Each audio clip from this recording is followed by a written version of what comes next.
ಓಂ ನಮಃ ಶಿವಾಯ. ಜೈ ಶ್ರೀರಾಮ್. ಸ್ವಾಮಿ ಕೊರಗಜ್ಜ.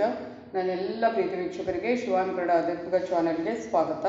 ರಾಮಾಯಣ ನಿಮಗೆಲ್ಲರಿಗೂ ಗೊತ್ತಿರುವಂಥದ್ದು, ಅದರ ಕಥೆಯೂ ಎಲ್ಲರಿಗೂ ಸಾಮಾನ್ಯವಾಗಿ ಗೊತ್ತಿರುವಂಥದ್ದು. ಆದರೆ ಅದರಲ್ಲೂ ಕೆಲವು ಗೊತ್ತಿಲ್ಲದ ರಹಸ್ಯಗಳು ಇದೆ, ನಿಮಗೆ ತಿಳಿದಿಲ್ಲದ ಕೆಲವು ರಹಸ್ಯಗಳು ಇದೆ. ಅದು ಏನು ಅಂತ ಹೇಳ್ತೇನೆ. ಅದಕ್ಕಿಂತ ಮುಂಚೆ ನನ್ನ ಚಾನಲನ್ನು ಇನ್ನೂ ಯಾರು ಸಬ್ಸ್ಕ್ರೈಬ್ ಮಾಡಿ ದಯವಿಟ್ಟು ಸಬ್ಸ್ಕ್ರೈಬ್ ಮಾಡೋದನ್ನು ಮರಿಬೇಡಿ. ಸಬ್ಸ್ಕ್ರಿಪ್ಷನ್ ಫ್ರೀ ಆಗಿರುತ್ತೆ. ಲೈಕ್ ಮಾಡೋದನ್ನು ಮರಿಬೇಡಿ, ಶೇರ್ ಮಾಡೋದನ್ನು ಮರಿಬೇಡಿ.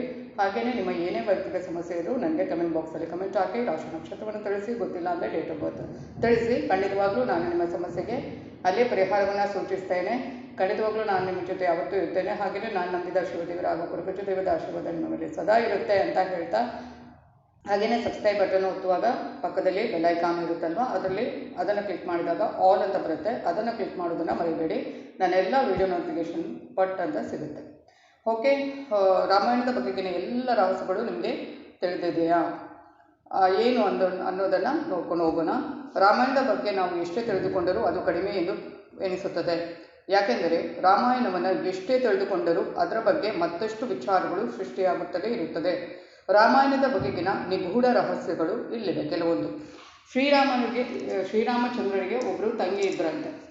ನಮ್ಗೆ ಗೊತ್ತಿರೋದಿಲ್ಲ ನೋಡಿ. ಈಗ ಕೆಲವು ಅದು ಈ ಒಂದು ಅಯೋಧ್ಯೆ ಇದರಿಂದ ಅದೆಲ್ಲ ಗೊತ್ತಾಗ್ತಾ ಇದೆ. ಅವರ ತಂಗಿಯ ಹೆಸರು ಏನು ಅನ್ನೋದನ್ನು ನೋಡೋಣ. ಕೆಲವು ಗ್ರಂಥಗಳಲ್ಲಿ ನಾವು ಶ್ರೀರಾಮರಿಗೆ ತಂಗಿಯ ಕುರಿತಿರುವ ವಿವರಗಳನ್ನು ನೋಡಬಹುದು. ರಾಜ ದಶರಥ ಮಹಾರಾಜನಿಗೆ ರಾಮ, ಲಕ್ಷ್ಮಣ, ಭರತ, ಶತ್ರುಘ್ನರು ಮಾತ್ರವಲ್ಲ, ಶಾಂತ ಎನ್ನುವ ಒಬ್ಬರು ಮಗಳು ಕೂಡ ಇದ್ರಂತೆ.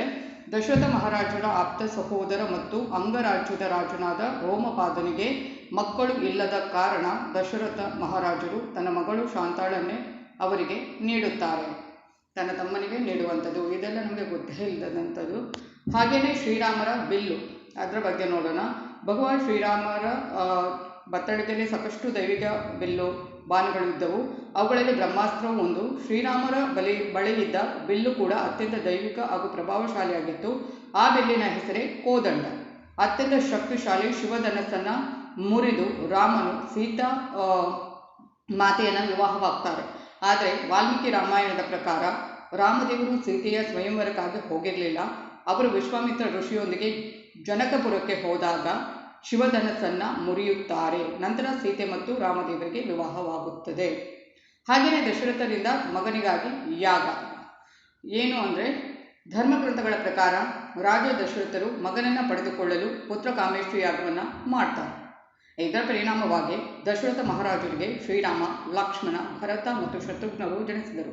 ಈ ಯಾಗವನ್ನು ಶಾಂಘಿ ಋಷಿ ನೆರವೇರಿಸಿದರು ಅನ್ನುವ ಉಲ್ಲೇಖ.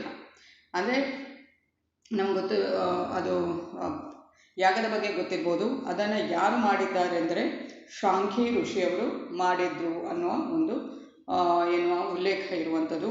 ಹಾಗೆಯೇ ಶ್ರೀರಾಮದೇವರ ವಿವಾಹ ದಿನ ಧರ್ಮಗ್ರಂಥಗಳ ಪ್ರಕಾರ ಸೀತಾದೇವಿಯೊಂದಿಗೆ ಶ್ರೀರಾಮಚಂದ್ರರ ವಿವಾಹವು ಮಾರ್ಗಶೀರ್ಷ ಮಾಸದ ಶುಕ್ಲ ಪಕ್ಷದ 5ನೇ ದಿನದಂದು ನಡೆಯಿತು. ಮಾರ್ಗಶೀರ್ಷ ಮಾಸದ ಶುಕ್ಲ ಪಕ್ಷದ 5ನೇ ದಿನದಂದು ನಡೆಯುತ್ತೆ. ಪ್ರತಿ ವರ್ಷ ವಿವಾಹ ಪಂಚಮಿಯನ್ನು ಈ ದಿನದಿಂದ ಆಚರಿಸಲಾಗುತ್ತದೆ. ಸೀತಾದೇವಿ ಶ್ರೀರಾಮರಿಗೆ ವಿವಾಹವಾಗುವಾಗ ಶ್ರೀರಾಮಚಂದ್ರರಿಗೆ 27 ವರ್ಷವಾಗಿತ್ತು, ಸೀತಾದೇವಿಗೆ 18 ವರ್ಷವಾಗಿತ್ತು. ಹಾಗೆಯೇ ಶ್ರೀರಾಮಚಂದ್ರ ವಿವಾಹ ಪತ್ರಿಕೆ ಬಗ್ಗೆ ನೋಡೋದಾದರೆ, ರಾಮಚರಿತ ಮಾನಸದ ಪ್ರಕಾರ ಶ್ರೀರಾಮನೊಂದಿಗೆ ಸೀತಾದೇವಿಯ ವಿವಾಹವು ನಿಶ್ಚಯವಾಗುವಾಗ ಸಾಕ್ಷಾತ್ ಬ್ರಹ್ಮದೇವರು ಅವರ ಮದುವೆಯ ದಿನ ಮತ್ತು ಮುಹೂರ್ತವನ್ನು ನಿಗದಿಪಡಿಸಿದರು ಮತ್ತು ವಿವಾಹ ಪತ್ರಿಕೆಯನ್ನು ತಯಾರಿಸಿದರು ಎನ್ನುವ ಉಲ್ಲೇಖ ಇದೆ. ಇದೆಲ್ಲ ನಮಗೂ ಗೊತ್ತೇ ಇಲ್ಲ ಅಲ್ವಾ. ಹಾಗೆಯೇ ಶ್ರೀರಾಮಚಂದ್ರರ ಬಳಿಯಿದ್ದ ಆಯುಧಗಳು ಯಾವುದು ಅನ್ನೋದು ನೋಡೋದಾದರೆ, ವಾಲ್ಮೀಕಿ ರಾಮಾಯಣದ ಪ್ರಕಾರ ಶ್ರೀರಾಮನ ಬಳಿ ದಂಡಚಕ್ರ ಇದ್ದರು. ದಂಡಚಕ್ರ, ಕಾಲಚಕ್ರ, ಶಿವನ ಕೋಲು, ಬ್ರಹ್ಮಾಸ್ತ್ರ, ಮೋದಕಿ, ಶಿಖರ ಎನ್ನುವ ಗದೆಗಳು, ನಾರಾಯಣಾಸ್ತ್ರ, ಆಗ್ನೇಯಾಸ್ತ್ರ, ವಾಯುವ್ಯಾಸ್ತ್ರ ಸೇರಿದಂತೆ ಇನ್ನೂ ಕೆಲವು ಆಯುಧಗಳು ಇದ್ದವು. ಶ್ರೀರಾಮರು ಋಷಿ ವಸಿಷ್ಠರಿಂದ ಶಿಕ್ಷಣವನ್ನು ಪಡೆದುಕೊಂಡಿದ್ದರು. ಇವರಲ್ಲದೆ ವಿಶ್ವಾಮಿತ್ರ ಋಷಿಯು ಶ್ರೀರಾಮರಿಗೆ ಬಿಲ್ವಿದ್ಯೆಯನ್ನು ಕಲಿಸಿದ್ದರು. ಮೂಲ ರಾಮಾಯಣವನ್ನು ಮಹರ್ಷಿ ವಾಲ್ಮೀಕಿಯವರು ಸಂಸ್ಕೃತದಲ್ಲಿ ಬರೆದಿದ್ದಾರೆ ಮತ್ತು 300ಕ್ಕೂ ಅಧಿಕ ರಾಮಾಯಣಗಳು ವಿವಿಧ ಭಾಷೆಗಳಲ್ಲಿ ಇದೆ. ಅಂದರೆ ಮೂಲ ರಾಮಾಯಣ ವಾಲ್ಮೀಕಿ ಬರೆದಂಥದ್ದು, ಅದು ಸಂಸ್ಕೃತ ಭಾಷೆಯಲ್ಲಿರುವಂಥದ್ದು. ಹಾಗೆಯೇ ಅದು ಮಾತ್ರ ಅಲ್ಲ, ಬೇರೆ ಬೇರೆ ಭಾಷೆಗಳಲ್ಲಿ ಕೂಡ ಒಂದು ರಾಮಾಯಣ ಬರೆದಿರುವಂಥದ್ದು. ಅದು 300ಕ್ಕೂ ಅಧಿಕ ರಾಮಾಯಣಗಳು, 300ಕ್ಕೂ ಅಧಿಕ ಒಂದು ಭಾಷೆಗಳಲ್ಲಿ ಇರುವಂಥದ್ದು. ಇದೆಲ್ಲ ನಮಗೆ ಗೊತ್ತೇ ಇಲ್ಲ. ಸಾಮಾನ್ಯವಾಗಿ ನಮಗೆ ರಾಮಾಯಣದ ಬಗ್ಗೆ ಗೊತ್ತಿರುವಂಥದ್ದು, ಇದೆಲ್ಲ ಕೆಲವು ಅಂಶಗಳು ನಮಗೆ ಗೊತ್ತೇ ಇರಲಿಲ್ಲ. ಹೀಗೆಲ್ಲ ಒಂದು ಅಯೋಧ್ಯೆಯ ಒಂದು ಏನು ಒಂದು ಈ ಸುಸಂದರ್ಭದಲ್ಲಿ ನಮಗೆ ಇದೆಲ್ಲ ಗೊತ್ತಾಗ್ತದೆ ಅಲ್ವಾ. ಅದು ತುಂಬ ಖುಷಿಯ ವಿಚಾರಣೆ ಅಂತ ಹೇಳ್ತಾ, ಇನ್ನೊಂದು ಸಲ ಜೈ ಶ್ರೀರಾಮ್ ಅಂತ ಹೇಳ್ತಾ, ಎಲ್ರಿಗೂ ಆ ರಾಮದೇವರ ಶ್ರೀರಾಮಚಂದ್ರರ ಆಶೀರ್ವಾದ ಎಲ್ಲರ ಮೇಲೂ ಇರಲಿ ಅಂತ ಹೇಳ್ತಾ, ಇದು ಇವತ್ತಿನ ವಿಡಿಯೋ ಆಗಿರುತ್ತೆ. ಮುಂದಿನ ವಿಡಿಯೋದಲ್ಲಿ ಮತ್ತೆ ಭೇಟಿ ಆಗ್ತೇನೆ. ಧನ್ಯವಾದಗಳು.